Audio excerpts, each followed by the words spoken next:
The wire सहित दुनिया के कई मीडिया संस्थानों ने अपनी रिपोर्ट्स में आरोप लगाए हैं कि पेगासस सॉफ्टवेयर की मदद से पत्रकारों, राजनीतिज्ञों के फोन हैक किए गए या कोशिश की गई या फिर ऐसा करने की मंशा थी। इस सूची में राहुल गांधी और प्रशांत किशोर जैसे भारतीय नाम भी शामिल हैं। इनमें से एक द वायर के संस्थापक सिद्धार्थ वरदराजन भी हैं। सिद्धार्थ वरदराजन मेरे साथ हैं। सिद्धार्थ, गृह मंत्री अमित शाह ने अपनी प्रतिक्रिया में कहा है कि विघटनकारी और अवरोधक शक्तियां अपने षड्यंत्रों से भारत की विकास यात्रा को नहीं रोक पाएंगी। रविशंकर प्रसाद ने इसे अंतर्राष्ट्रीय साजिश बताया। आपकी रिपोर्ट्स पर ये जो प्रतिक्रियाएं आ रही हैं, इन पर आप क्या कहेंगे? किसी भी मंत्री का ये कहना कि सबूत नहीं है, मुझे लगता है कि वो हमारे स्टोरीज ठीक से पढ़ नहीं रहे हैं, क्योंकि कम से कम 10 फोन्स में तकनीकी जो तहकीकात के बाद पेगासस इन्फेक्शन के लक्षण पाए गए। और जब हम कह रहे हैं कि इस लिस्ट में मंत्री हैं, इस लिस्ट में विपक्षी दल के नेता हैं, इस लिस्ट में संवैधानिक जो कॉन्स्टिट्यूशनल अथॉरिटीज हैं, जैसे election commissioner, farmer election commissioner, तो आपका फर्ज नहीं बनता कि आप इस चीज की जांच कराएं। बेहतर था कि वो संजीदगी से इस सवाल को उठाते, लेकिन वो कह रहे हैं कि नहीं, ये तो सिर्फ एक हिंदुस्तान को डिफेम करने का एक साजिश है, मोदी सरकार को बुरा दिखाने का साजिश। मतलब ये तो ऐसी बातें जो है हिंदुस्तान की गृह मंत्री को शोभा नहीं देती। ये जो आपकी रिपोर्ट्स हैं उनमें लिखा जा रहा है, लगातार लिख रहे हैं आप, कि ये जानकारी एक लीक लिस्ट से पता चली जिसे फॉरबिडन स्टोरी और एमनेस्टी इंटरनेशनल ने हासिल किया।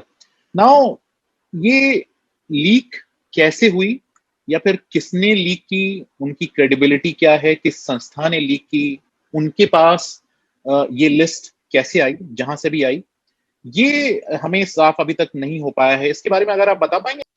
किसने लीक किया ये हम कह नहीं सकते, क्योंकि जाहिर सी बात है कि उनके लिए खतरा पैदा होगा। लगता है कि इन्फेक्शन या स्पाईवेयर डालने से पहले जो प्रिपैरेटरी काम है वो उन लोगों का लिस्ट है।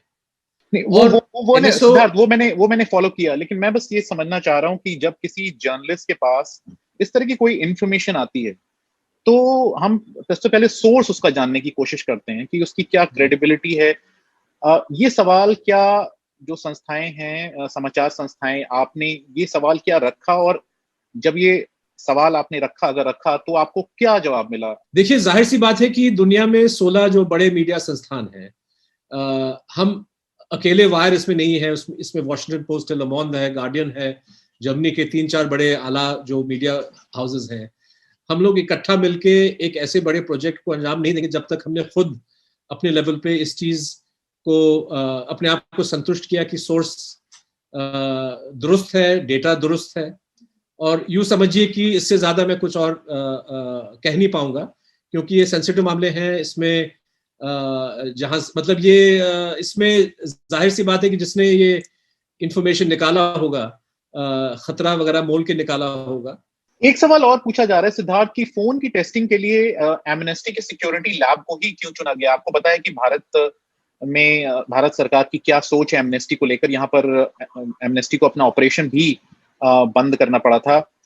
एमनेस्टी जो है वो मानवाधिकार मुद्दों के काम के लिए जानी जाती है, तो फोन की टेस्टिंग के लिए जैसे आर्सेनल कंसल्टिंग जैसी संस्था है, उसे क्यों नहीं चुना गया? या फिर भारत की किसी एजेंसी को फोन की जांच सौंपी जाती ताकि जो भारतीय एजेंसियां उसे जांच को आगे बढ़ाती? भारत सरकार को एमनेस्टी के साथ प्रॉब्लम है, ये भारत सरकार का अपना इशू है। लेकिन जब हम इंटरनेशनल प्रोजेक्ट में काम कर रहे हैं तो फॉरेंसिक टेस्टिंग एक ही लैब करे वही ज्यादा बेहतर है, अदरवाइज अलग अलग स्टैंडर्ड्स होंगे। तो एमनेस्टी इंटरनेशनल इस प्रोजेक्ट का मीडिया पार्टनर था, और क्योंकि हमने एंटिसिपेट किया कि ऐसे सिनिकल सवाल पूछे जाएंगे कि भाई एमनेस्टी कौन है वगैरह, इसलिए एक प्रोसेस जो होता है पीयर रिव्यू का, तो सिटीजन लैब को चुना गया कि भाई ब्लाइंड टेस्टिंग, पीयर रिव्यू, जो एमनेस्टी ने जो रिजल्ट्स एमनेस्टी ने निकाले, आप प्लीज इसको देखिए। और 100% जो है पीयर रिव्यू सही निकला।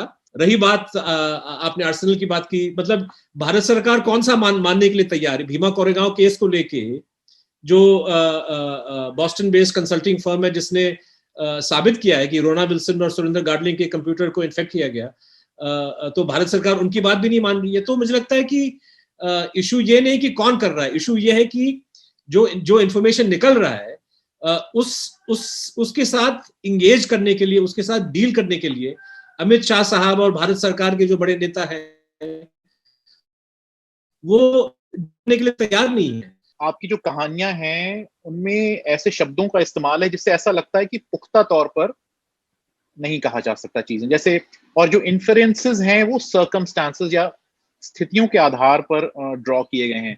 जैसे दो तीन लाइन मैं पढ़ूंगा। एक लाइन है जैसे कि the Pegasus project dash dash has reason to believe that the data is indicative of potential targets identified in advance of surveillance attempts।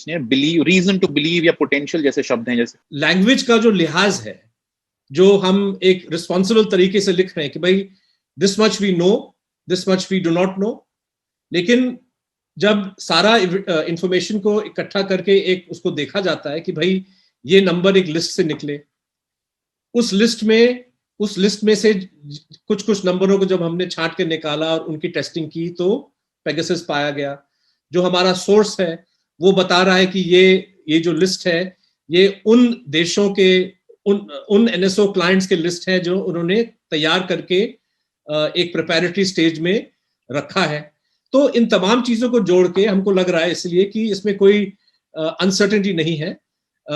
Not every phone on the list has been infected, not every phone on the list has been targeted necessarily, लेकिन उन नंबरों को इस list में एक खास वजह के लिए डाला गया है।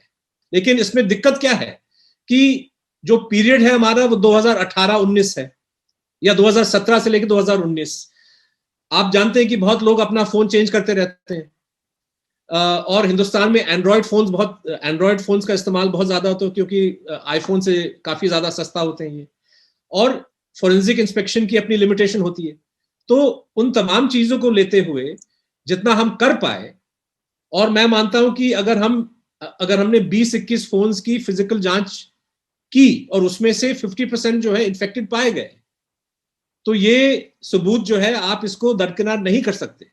वायर, वॉशिंगटन पोस्ट या फिर गार्डियन जैसी जो समाचार संस्थाएं हैं सिद्धार्थ, जो इसमें शामिल थी, तो एक सोच है कि या फिर एक कहा जा रहा है कि इस रिपोर्ट के लिए जो लेफ्ट ऑफ द सेंटर विचारधारा को रिप्रेजेंट करने वाली संस्थाएं हैं उन्हें ही क्यों चुना गया? क्या आपको लगता है कि राइट ऑफ द सेंटर की संस्थाएं, मीडिया संस्थान भी होते तो स्क्रूटनी बेहतर तरीके से हो सकती थी, ज्यादा सवाल पूछे जाते? वॉशिंगटन पोस्ट को अगर कोई लेफ्ट ऑफ सेंटर बोले, मतलब कि अमेरिका का ऐसा कौन सा अखबार है जो भारत सरकार उस पर भरोसा करेगा? वॉल स्ट्रीट जर्नल जो राइट विंग माना जाता है, जब वॉल स्ट्रीट जर्नल मोदी सरकार की कटाक्ष करता है या उसकी क्रिटिसिज्म करता है या जब वो रिपोर्टिंग करता है जो भारत सरकार को पसंद नहीं, तब वो लेफ्ट राइट फौरन भूल के कहते कि ये अंतरराष्ट्रीय साजिश है। तो मुझे लगता है कि ये तर्क जो है, ये आर्गुमेंट, इसमें कोई वजन नहीं है।